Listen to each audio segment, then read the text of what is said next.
चलें, बिस्मिल्लाहिर्रहमानिर्रहीम। Last time हमने बेटा ये जो पढ़ा था elastic collision in one dimension, ठीक है।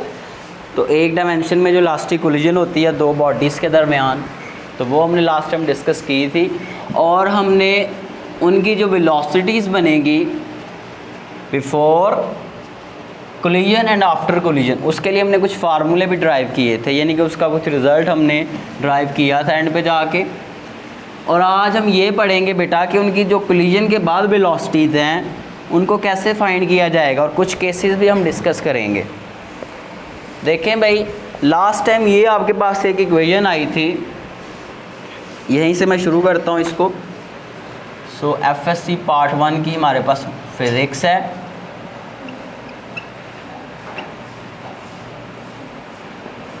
चैप्टर नंबर बेटा हमारे पास 3 है, और उसके बाद टॉपिक आज का हमारा है elastic collision in one dimension, उसको भी हम कैरी कर रहे हैं आगे।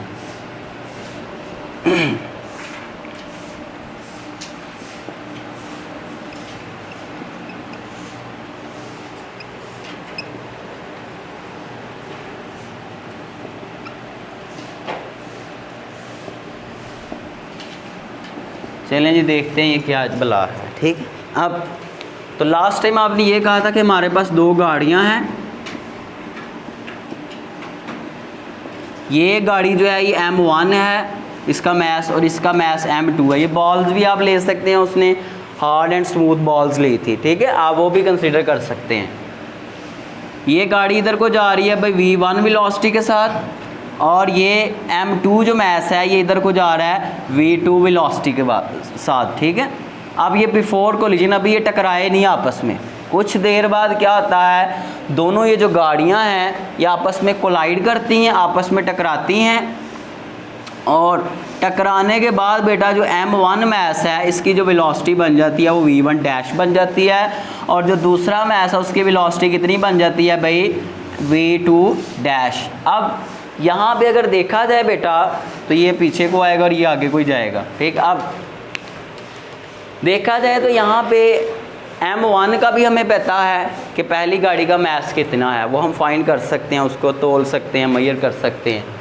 कितनी वेलोसिटी से वो जा रही है हम ये भी हमें पता है, स्पीड से कितनी से जा रही है, और इसका भी पता है। अब कोलिजन के बाद ये जो इनकी नई वेलोसिटीज़ बनेगी V1 डैश और V2 डैश, ये हमारे लिए अननोन टर्म्स हैं, इनके बारे में हमें नहीं पता, तो क्यों ना फिर हम इसके लिए फार्मूले ड्राइव कर लें, ठीक है। सो अब ज़रा देखेंगे बेटा ज़रा इसको सॉल्व करते हैं आगे, और इसके लिए कुछ केसेस भी आप डिस्कस करेंगे। ये फार्मूले आपने ज़ुबानी याद रखने हैं V1 डैश के लिए और V2 डैश के लिए।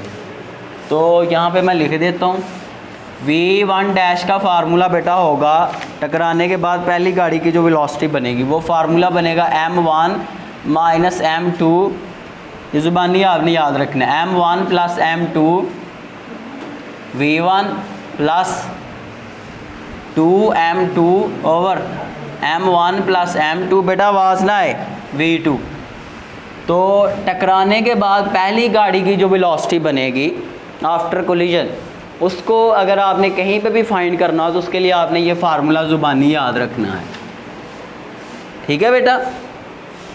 दूसरी जो गाड़ी है, ये दूसरा मैस है, उसकी जो वेलोसिटी आफ्टर कोलिजन होगी उसका ये फार्मूला आपने याद रखना है, 2M1 over M1 plus M2 plus इसके साथ V1, पहले दोनों के साथ V1, M1 M2 minus M1 over M1 plus M2। मैंने वैसे जब याद किया था, जब मैं पढ़ता था, तो एक तो ये है कि V1 पहलों में आ रहा है, दोनों में V2 आ रहा है, ठीक है। और दूसरी बात ये बेटा कि इसमें पहले नंबर पे ये टर्म है और यही टर्म को इधर लिख दिया गया है।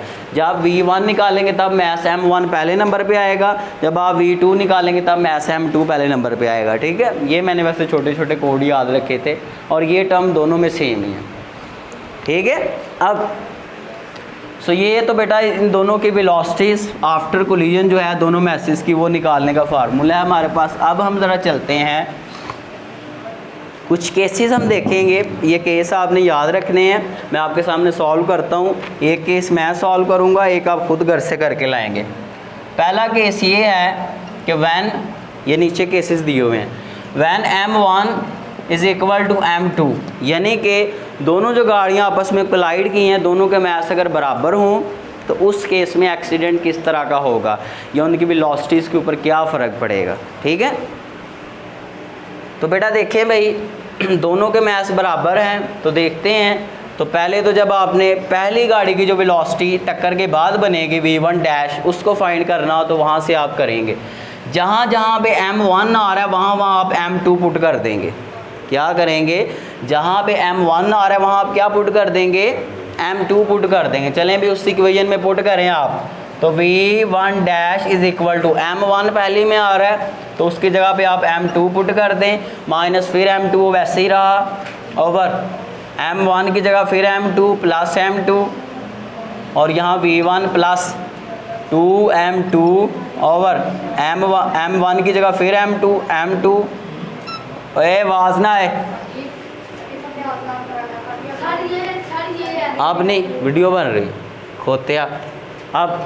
अब इधर देखिए मैं ज़रा, ये M2 और ये भी M2 कैंसिल हो गए तो ये सारा बन जाएगा 0, प्लस ये 2M2 और नीचे भी 2M2 बनेगा तो कट गया, क्या बच गया 1, तो सिर्फ इधर बच गया V2। तो यानी कि टकराने के बाद जो वेलोसिटी बनेगी, अगर दोनों मैसेज इक्वल होंगे तो V1 डैश पहली गाड़ी की जो वेलोसिटी है वो इक्वल होगी जितनी वेलोसिटी के साथ दूसरी गाड़ी जा रही थी उसके इक्वल हो जाएगी। ये केस समझ आया बेटा? ठीक है। अब दूसरा केस है वो आप घर से खुद करके आएंगे। वो ये कहेगा, इधर बात सुनो, कि जो दोनों बॉडीज़ हैं केस नंबर 2 में कहेगा कि M1 इक्वल है M2 के, लेकिन थोड़ा सा फ़र्क ये है, यहाँ पे दोनों मूव कर रही थी। अब वो कहेगा कि जो दूसरी गाड़ी है M2 ये रेस्ट पे है।